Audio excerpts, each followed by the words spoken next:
You are listening to Crosstalk, a safe place to discuss addiction, recovery, harm reduction, and everything in between. Support for this podcast comes from the Kentucky Opioid Response Effort and Advocates of Recovery. Content and production by the team at Turning Point Recovery Community Center.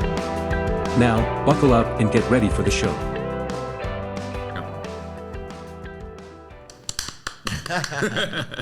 Right. Oh, welcome to Crosstalk Recovery, everybody. We are a recovery podcast that supports all forms of recovery, whether it be AA, NA, CA, Smart Recovery, MARA, DTR, YPR, CR, any of them. We support them all.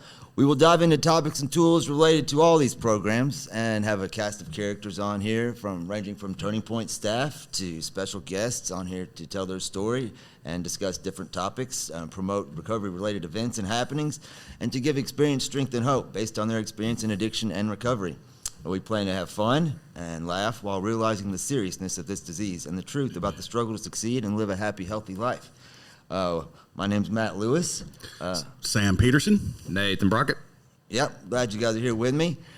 Today we're going to talk a little bit about rock bottom. And I don't mean your recovery goals, Sam.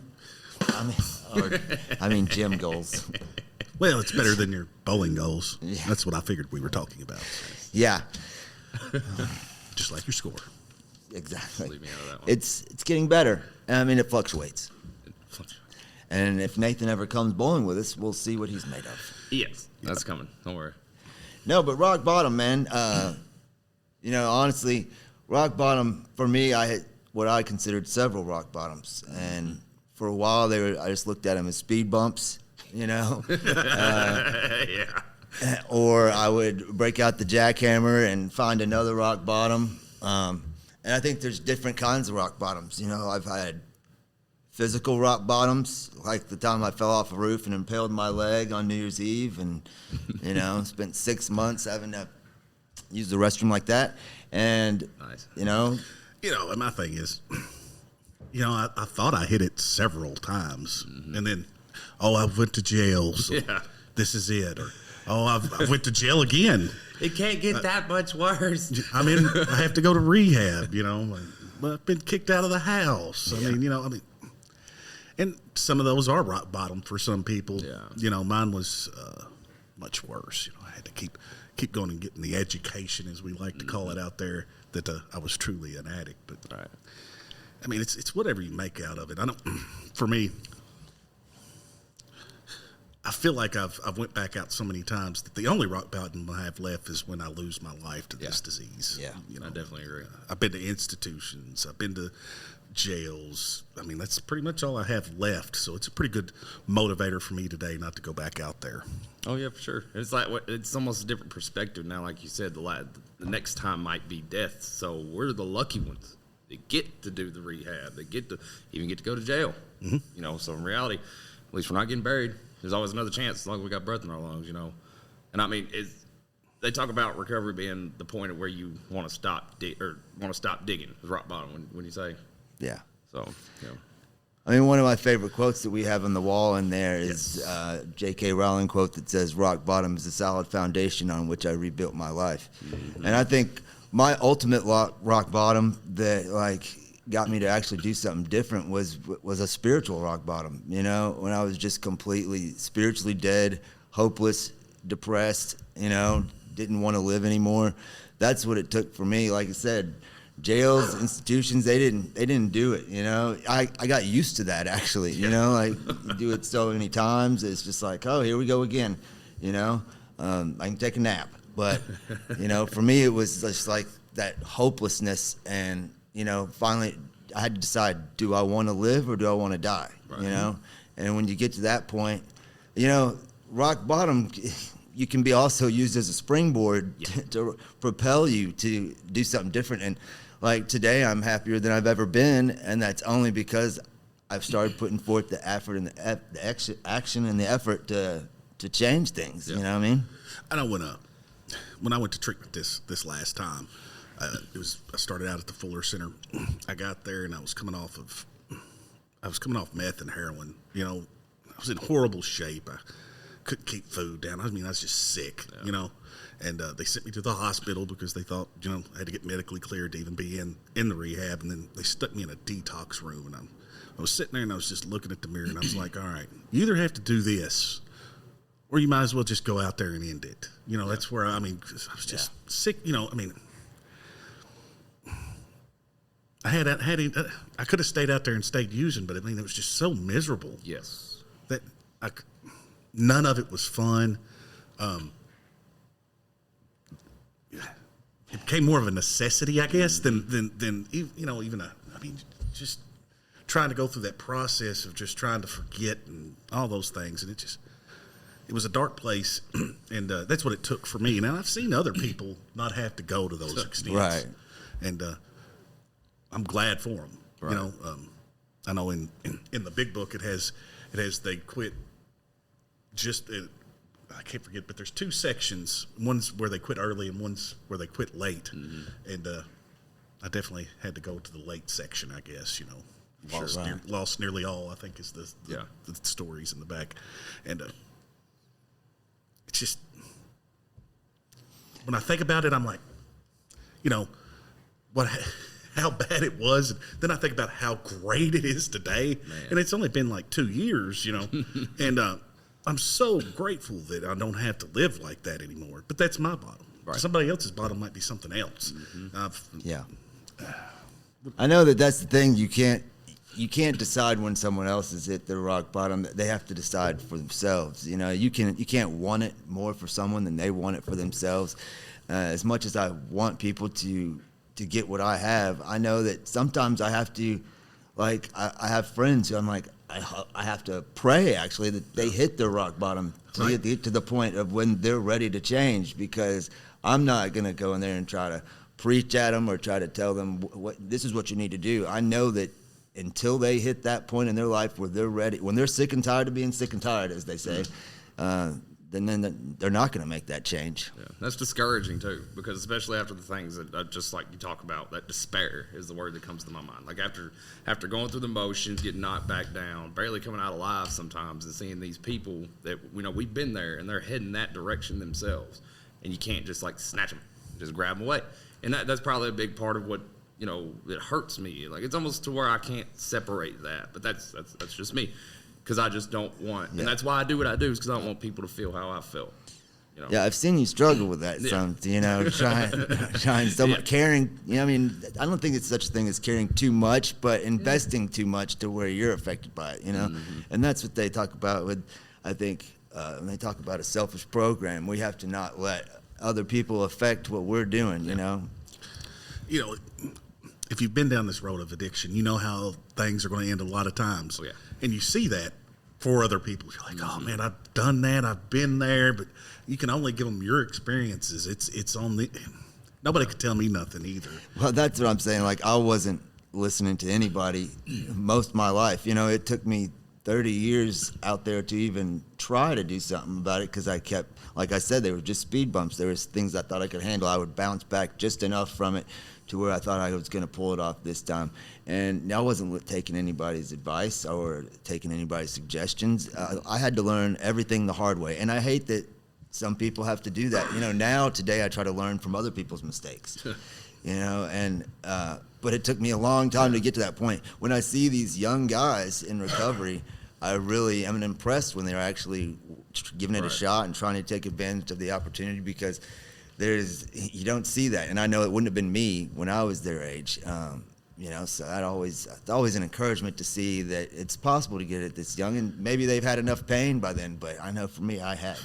I know when I was 22, I ended up in ICU I took a pill. It was supposed to be something. It ended up being something else. I had an allergic reaction, ended up in the hospital.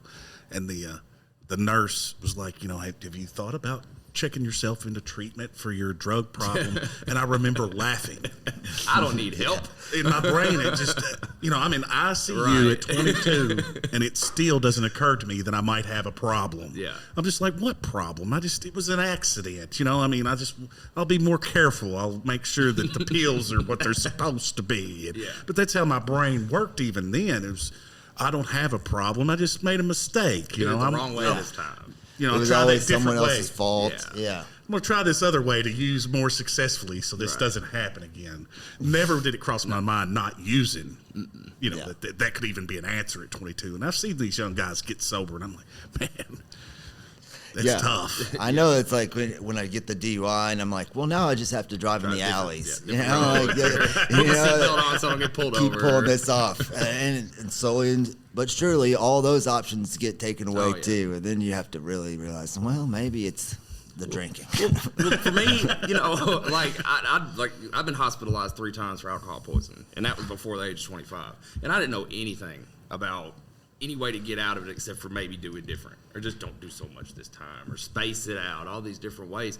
And it's like it was unchecked behavior that just kept me doing the same thing, going back to the same roads, and the DUIs start coming, the jails and all this stuff.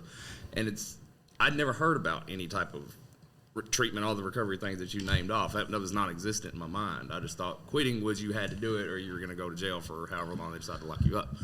You know, You have to decide. Yeah. Am I going to keep out there digging until I dig myself a grave, or am I going to get sober? Yeah, and that rock Clean. bottom. Right. Sometimes it's a long fall, man. I mean, and for me, you know, I was in the military, you know, all these things. I guess I had some bit of pride about myself that, oh, this can't happen to me. I'm supposed to be strong. I'm supposed to be, you know, resilient. Hyper resiliency is what they teach in the military. You know what I mean? And then all of a sudden, here I am, homeless. You know, don't know where I'm going to sleep. Don't have no food. Nobody that even would answer the telephone if I called, because they knew I was going to call for something, because I was so low that that's all I was at that point. All I could do was take. And you know, it took people like what I see us as today coming and telling me, hey, this is not the way that you have to live. Life can change for you.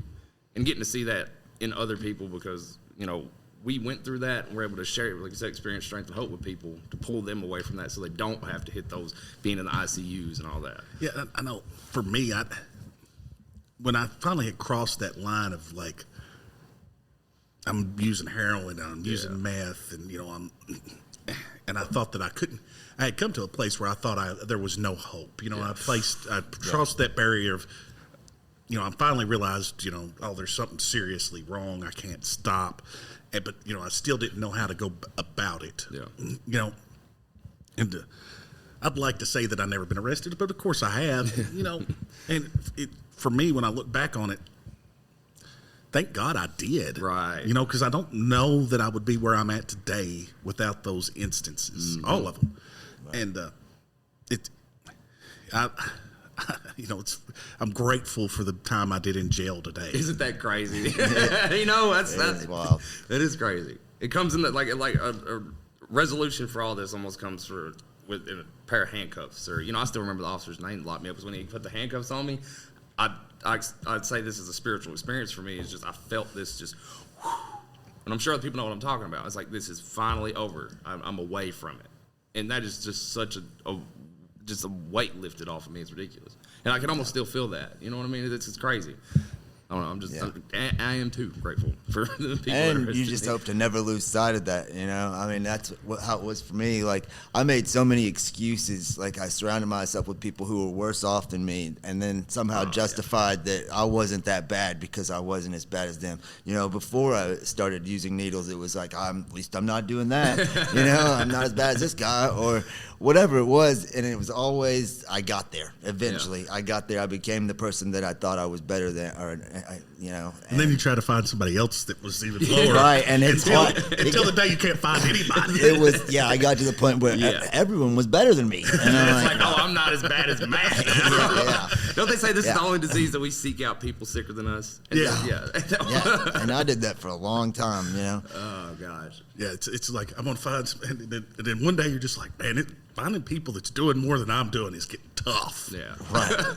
Yeah. You guys saw, you remember the guys, you remember the DARE campaign? You know, I don't know what y'all are ancient. So, anyways. Oh, thank you. No, they had the faces of meth and all those different things that people just had, you know. And I was just telling myself, there ain't no way I'll ever be like that. And at this point, I'd never thought about, you know, going to jail or anything. And, you know, here we go, fast forward, 31 now, and that's back when I was like 16. And I was that, you know what I'm saying? I mean, you know, I was in the marching band. Yeah, right. Made good grades, have good parents. It could never happen to me. Right. But the fact of the matter is addiction doesn't care No. what your social status is, what kind of grades you make in school, where you come from. It can touch anyone. Mm-hmm. And I think some of that is just that teenage mentality. Yeah. If you start as early as I think all of us did, right.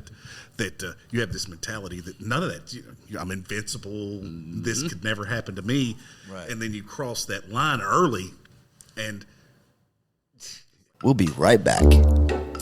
Hey y'all, did you know it's illegal to own just one guinea pig in Switzerland because they get lonely? Here at Turning Point, we don't want you to ever be lonely either. That's why we're open 7 days a week from 8 a.m. to 8 p.m. Always feel free to come hang with our friendly staff, and don't forget your guinea pig. We're located at 415 Broadway Street, downtown Paducah. I know that for me, like everything that I said as a really young teenager that I would never do, You were I doing did. it, yeah. I mean, like one of the first ones was, because I am old, and back then it was like, oh, I'll never do cocaine. And by 18, I was selling cocaine. Just smashing every little thing that I will never stoop this low, and just continuously did it. the thing was, I had all these lines in the sand. I like to call them. I'm not going to do this. And then I do it. And once that toe went over the sand, it was never going back. Right. No. Once I crossed that line, it's like, well, I'm here now. Mm-hmm. Yeah. And then at one point that was fun for us too. Stepping over those lines and doing these things, risky behaviors or whatnot. And then we push so much further. Give us an inch, we take a mile. Next thing you know, we're trying to get back, and it's like we can't. That's it. Yeah. I'm not going to do this. I'm not going to do that until I've done it all. Yeah. I'm, like what Matt. I would never smoke crack. Right. Yeah. Oh. And at one point, that's all you want to do. Right. I'll smoke crack, but I'll never do meth. Right. Oh yeah. I've done meth, but I'll never do heroin. I'll never use a needle. Yeah. Yeah. Right. That was the one, like one of the last ones I held on to. And then once you use it, you're like, what have I been waiting for? And it's such a sickness. Like that becomes an addiction in and of itself, But it's, what do you tell somebody that that you're trying to help? Like, how do you tell them that you have to hit the rock bottom? If they're not ready to change, there's nothing you can do but wait, right? Yeah. I think it goes to you just plant those seeds of recovery. I remember when the first time I went to treatment, I'm just fresh off the street. I walk into rehab. People are shaking my hand, hugging me, laughing, having a good time. And I was like, what are these people? What are they giving everybody here that everybody's in such a great mood? Because I was not. No. I was not happy to be at rehab. I was sent there by the Department of Corrections. It was not my decision, but I learned a lot. Now, I had a relapse on down the road, and I may have not been ready then, but when I relapsed, all that stuff was still programmed in my brain, and it just, I always tell people all the time, if you're not ready, you don't want to go to a whole lot of support meetings, because it will ruin every buzz you get from then on out. Oh man, that is the truth. I know. For me, when I was being forced to go early on, nothing made me want to use more than going to support. I get it. But yeah, exactly. Like that is the truth. Like as I start to work with sponsees and stuff, and it's like you don't know right away if they even want this or what. But all I can do is try to. I feel like I'm better at leading by example than like preaching at them. Like, look, I'm happy, I'm healthy. This is what it's taken for me to do that. And like I said, there's all different forms of recovery. Whatever works for you, that's awesome. For me, I worked the AA program, and personally, my relationship with God is what's kept me sober today. So I know, but it's different for everybody. And I tell them I'm not going to be a big book thumper. I'm not going to force God down your throat. I'm going to be here to encourage, support you, try to motivate you. And if at some point you are ready to try this, I'll be right there, willing to help you in every way I can.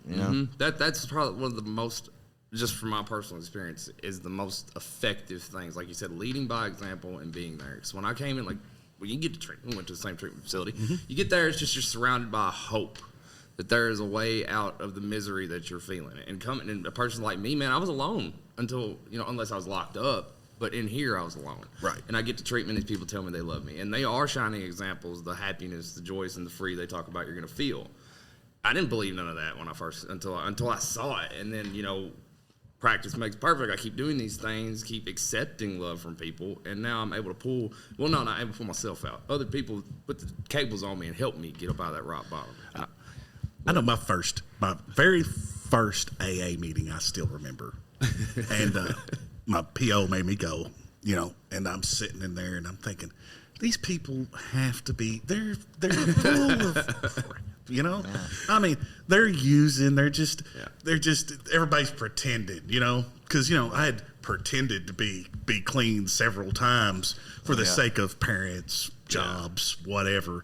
And I was like, everybody, they've just what they're doing, they've just found a way to use successfully is what it is. And so that was the golden ticket I was looking for when I first sat in there was, how can I use successfully? How can I keep my job, my parents off my back, and still use drugs and be happy? What I found out is the unicorn in the room. That does not exist for a guy like me. So, but I was like, these people are lying. Because I was a liar, though. Oh, yeah. Right, yeah. I didn't even know what the chips were at my first AA meeting. There was these chips, and I was like, what Doritos? Well, those little white chips. Like, what is this stuff? Like, I didn't know nothing about all that stuff, and it seemed like, at first I thought, like a cult. We're being completely honest. I thought these people were crazy, but it stuck. Yeah. Well, they like to say, like, this is like when you're going through treatment, like, this is like brainwashing because they beat that. Yeah, exactly. Everybody, I think I needed a good brainwashing. You know what I mean? You got to beat this stuff into me before I'm ever going to grasp a hold of it and remember it. Living your life like I was, brainwashing probably is not the worst thing that could happen. No. It could be much worse. Definitely not. But, we'll go back to my rock bottom. Definitely was the day that I checked into the treatment. When I could not, I was so sick. I would try to use, and I would just it didn't do anything. Right. I was just still sick, and I had planned on driving myself to treatment that day. Thank God that didn't work out, and I ended up. My mom had to give me a ride down to treatment. I was in the back seat, just in a mess. But today I'm grateful for that mess, And for so long I thought I was just hurting myself, I'm just hurting me. That's the lie, yeah. But I didn't realize that I was hurting my mom and my brother and my sister and my dad and my nieces and my nephews and any other person that cared about me. The ripple effect from that you don't even think about. Was also hurting because of they care about you. They hate seeing that stuff. See, I didn't care about me, so I didn't think anybody else did either. So, right. I didn't see the big picture of what that destruction was doing to everyone's life. And, today I love my family, and, they're very supportive of my recovery. And it's just, that's a big motivator too. I got sober for me, but it helps to stay sober when, you got people in your corner. Yeah. Absolutely. Cheering you on. Absolutely. And for me, I can't just straight describe my rock bottom. It was just it wasn't like I got sick or anything like that. I didn't get hospitalized. It was just my life had just become garbage. Like at one point, I don't know if you guys ever experienced that, where you're sitting there and I remember sitting on the couch in the house. I was an IV user, so that's all we were doing, and asking myself, is this what I'm going to be doing for the rest of my life? And it was like I accepted just that way of life as it was just normal, and that's what I was supposed to be doing. And I remember just walking around feeling just sad, and I didn't really have nowhere to go because people got tired of me being there because I'd sit there on their couch and just stay because I had nowhere else to be. And that's a miserable feeling when nobody wants you around. And I didn't want to be around myself, really. And like I said, just whenever I got arrested, I didn't even know why at the time. I just happened to get arrested for something I'd done before, had a warrant or something. Those people don't realize what they snatched me out of. And, like, I wish I could meet up with the police officer that arrested me so I could thank him. You know what I mean? That gratitude you talk about, just being able to be away from that, and, on the front side of it, of what I see now, I'm glad that happened. I can't take that back because now I can use that. Not only I can use that experience, strength, and the whole part of my story is being like, this is what led me to getting away from my rock bottom.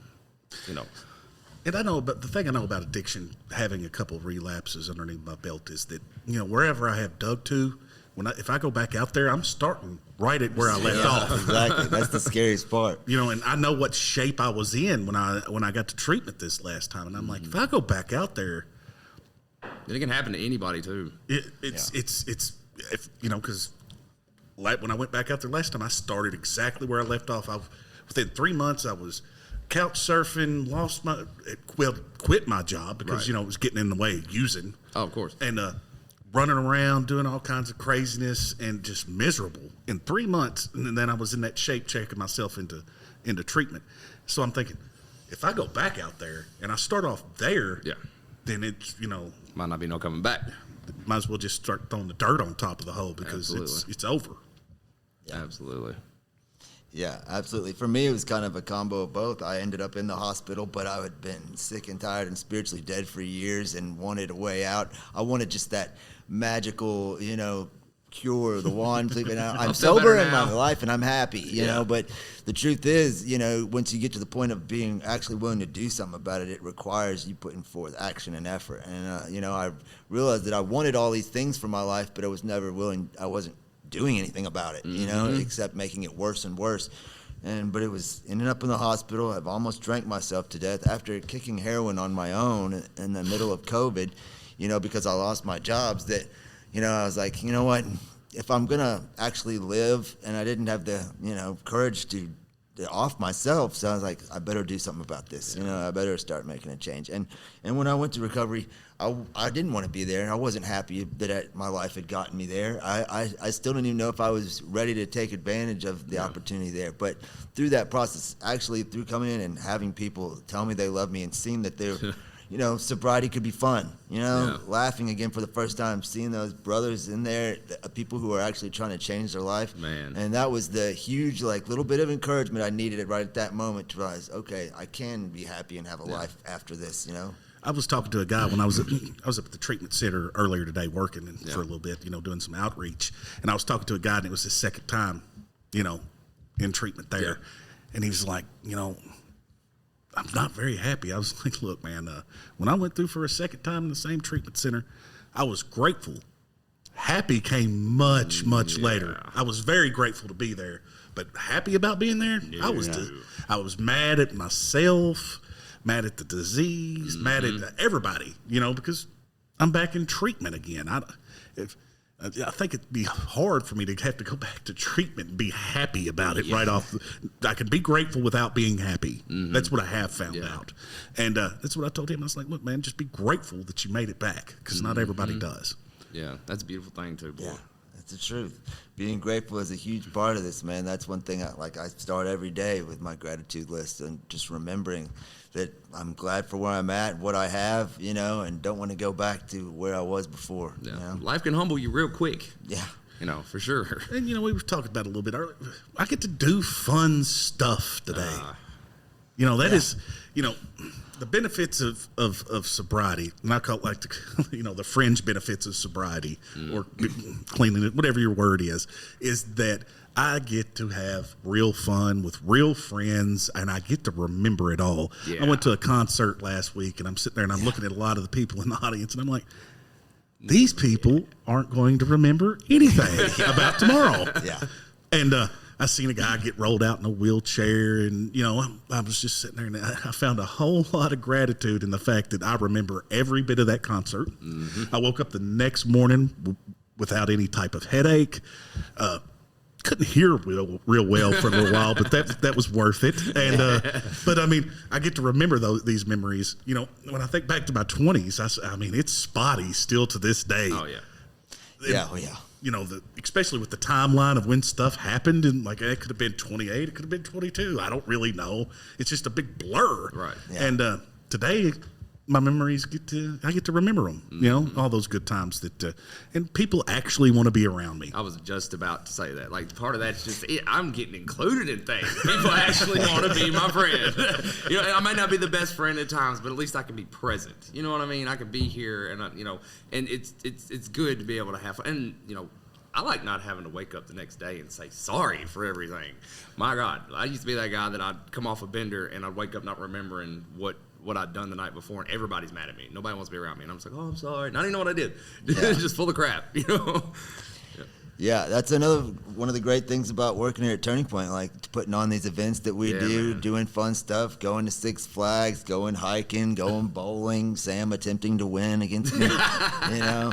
And every now and then we invite Nathan. Yeah. You know, present. We're going roller skating here in a couple weeks, you know, like I enjoy that part of it. I like to stay busy, and having fun in recovery is huge for me, and I'm glad that I work here and I can be a part of that. But the whole community is welcome to attend these things. Absolutely. You know. Absolutely. I know. I can't remember. I enjoy bowling today, and I enjoyed it when I was younger. But it had been 20-something years. Oh, yeah. Since It shows. since I'd been bowling, and today it's fun, you know. And I think we go every week, you know. And Nathan comes about every 3 to 4 weeks. All right. Well, Yeah. you know, now He's I'm been good. twice. Back around. I have not. It's been more than that. I think like 7, maybe. I'm still no good at it though. But it's cool that it's cool that compared to where we've come from, bowling back then when I was doing the things I was doing, going bowling, they let me get high there. You know, none of that. You know. Wasn't happening. Nope. Because any dollar that I had extra was not going to have any type of extracurricular activity. It was all going in my arm. Absolutely. Yeah. And it's So cool. true. It's cool to think things like that, like going walking in the woods, like Matt likes to do, and climbing rocks. It's something that I would actually enjoy. Who would have thunk it? Like sobriety is. I didn't think it would be fun at first. I didn't, you know, because it didn't include getting high. But now, after living it and doing it, it just gets better and better every day. You know. Yeah, I thought I would be bored, and I am anything but bored. Absolutely. You know, I stay busy having fun, and like I said, I'm happier than I've ever been, for real. Most certainly. But I'm glad that you guys sat in here and we got to talk about this. I'm glad that you both hit rock bottom, you know, Right? So that Thanks, bro. No, I'm serious. I know, I'm Like, just kidding. isn't that weird that I'm grateful that we've all hit rock bottom so that we could be here today and be Yeah. friends and brothers and you know, Who would ever thought help we'd other be on people. a microphone talking about it? You know? Well, I know that when I was sitting in treatment not too long ago, and you know, we were all we for the people out there that don't know, we all went to treatment and we're in treatment together during COVID. And today we get to do fun stuff like this. So it's just it's amazing to me every day that how many blessings I have in my life and how great my life is. It's just it's you know, and how far it has changed from and it's such a short period of time. Man. You know, 2 years? Is that 2 years for you? Yeah, 2 a years. little over 2 years for me. yeah, just over 18 I months. just hit 2 years myself, and that's just a tiny measure of time compared to the rest of the life that we get to have. You know what I mean? Yeah. And I no longer have to spend it chasing stuff or checking myself into rehab. Starting over. Yeah, trying to make new friends because I've ruined don't all like my me no more. relationships. Right. Or trying to manipulate people out of something that I need to get a fix, and just that whole mess. One thing I could say about recovery is if I had known how wonderful it had been, maybe I would have started sooner. But that's probably a lie. I would have still had to. You know, it takes what it takes for each one of Rock us. bottom, man. I know. I would have still thought I was missing out on something, but now I've done everything, and a lot of things I wish I hadn't done. Now I'm not missing out on anything. You know? Oh, yeah, for sure. I can get down with that.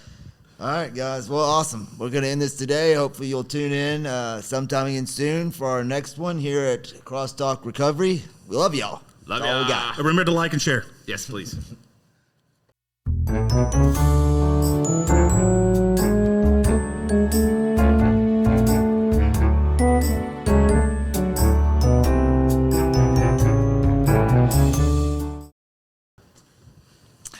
and today we're going to talk about rock bottom. And I'm not talking about your gym goal, Sam. I guess we're talking about your bowling score then. That's a good one. If you or someone you know is struggling with addiction or in recovery and needs guidance, speak with Turning Point's team of peer support specialists by calling 270-444-3621. You are not alone, and we are proof that recovery is possible.